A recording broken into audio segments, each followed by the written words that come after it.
ఇక హోటల్ రూమ్‌లోంచి బయటకు వెళ్ళిపోతాడు కృష్ణప్రసాద్. కృష్ణప్రసాద్‌ని వెతుకుంటూ శారద వెళ్తుంది. కృష్ణప్రసాద్ ఎక్కడ కనిపించడు. ఎదురైన ప్రతి వ్యక్తిని కృష్ణప్రసాద్ గురించి అడుగుతూ ఉంటుంది శారద.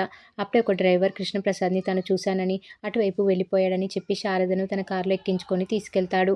ఇక మరోవైపు ఇంటి దగ్గర నుంచి భూమి కృష్ణప్రసాద్‌కు ఫోన్ కాల్ చేస్తూ ఉంటుంది. స్విచ్ ఆఫ్ అని రావడంతో భూమి భయపడుతుంది. అప్పుడే వచ్చిన చెర్రీ ఏమైంది భూమి అని అడగగానే, మామయ్య ఫోన్‌కి కాల్ చేస్తున్నాను, కలవడం లేదు అని చెప్పగానే, స్విచ్ ఆఫ్ అని వస్తుందా అంటూ చెర్రీ అడగగానే భూమి అవునని చెప్తుంది. చెర్రీ కంగారు పడుతూ ఉంటాడు. దీంతో భూమి కృష్ణప్రసాద్ వాళ్ళు స్టే చేసిన రిసార్ట్‌కి ఫోన్ చేస్తుంది. అక్కడ రిసెప్షనిస్ట్ కాల్ లిఫ్ట్ చేసి డీటెయిల్స్ అడుగుతుంది. భూమి డీటెయిల్స్ చెప్పగానే కృష్ణప్రసాద్ ఇంకా రూమ్‌కి రాలేదని చెప్పగానే శారదను పిలవమని చెప్తుంది భూమి.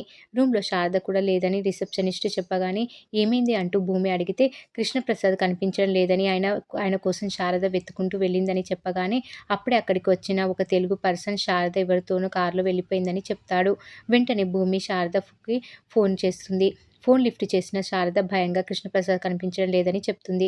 కృష్ణప్రసాద్‌ని వెతుక్కుంటూ ఒక వ్యక్తి చూశానని కారులో తీసుకెళ్తున్నాడని చెప్పగానే అతనికి ఫోన్ ఇవ్వమని భూమి చెప్పగానే శారద ఆ వ్యక్తికి ఫోన్ ఇవ్వగానే అతను ఫోన్ బయటకు విసిరేస్తాడు. శారద తిడుతుంది. భూమి కంగారుగా అక్కడ ఏదో జరుగుతుంది, నేను ఊటీ వెళ్తున్నాను అంటూ చెర్రీకి చెప్పి బయలుదేరుతుంది భూమి. మరోవైపు శారదను తీసుకెళ్లిన డ్రైవర్ మరికొందరు రౌడీలకు డబ్బుల కోసం అమ్మేస్తాడు. ఆ విషయం తెలిసిన శారద ఆ డ్రైవర్ చెయ్యి కొరికి అక్కడి నుంచి తప్పించుకొని పారిపోతుంది. వెనుక రౌడీలు తరుముతూ వస్తుంటారు. పరిగెత్తుకుంటూ వెళ్తున్న శారదను ఒక కారు వచ్చి గుద్దేస్తుంది. ఆ కారులో నుంచి గగన్ దిగి వస్తాడు. గగన్‌ని చూసిన శారద ఆశ్చర్యంతో అలాగే చూస్తుంది.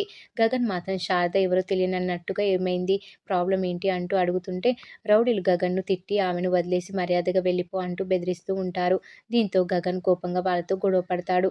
రౌడీలు గగన్‌ని కొట్టబోతుంటే శారద హ్యాపీగా నవ్వుతూ గగన్ అంటూ పులకరించిపోతూ ఉంటుంది. రౌడీలు పారిపోయాక శారద సంతోషంగా గగన్ అంటూ అతని చేతులు పట్టుకుంటుంది.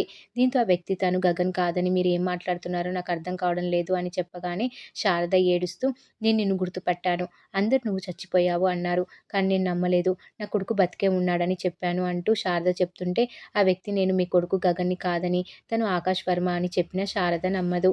వీడు నా కొడుకు, నా కడుపులో మోసిన నా కొడుకును నేను గుర్తుపట్టనా అంటూ ఏడుస్తూ ఉంటుంది శారద. మరి ఏం జరగబోతుంది అనేది రాబోయే ఎపిసోడ్‌లో తెలుసుకుందాం.